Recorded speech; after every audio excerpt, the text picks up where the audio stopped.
Saan punta? Sa China po. Anong purpose ng travel? Leisure po.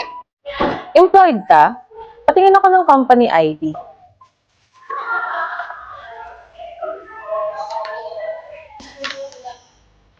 Paano ka sumasahod dito? True bank? Anong bank?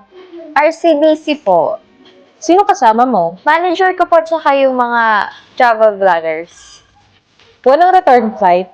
May 23, 2025 po. Pasok ka, merong mag-interview sa'yo sa loob. Thank you po. First time, patingin ng COE mo.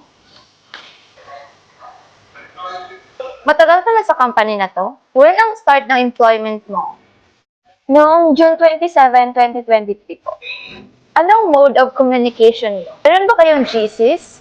Patingin nga na ikaw mismo yung nag-send ng message sa GC niyo. Yes po, meron. Ito po. Meron ba yung company gatherings na kasama ka? Yes po, meron.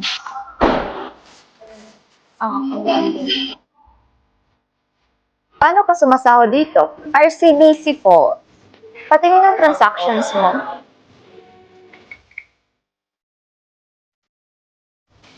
Travel consultant ka? Ano ginagawa mo sa trabaho mo? Nagpo-process po ng mga visa at saka nag-arrange din po ng mga tour packages. Saan country? Asia, Schengen, at saka America po. Okay na. Thank you po.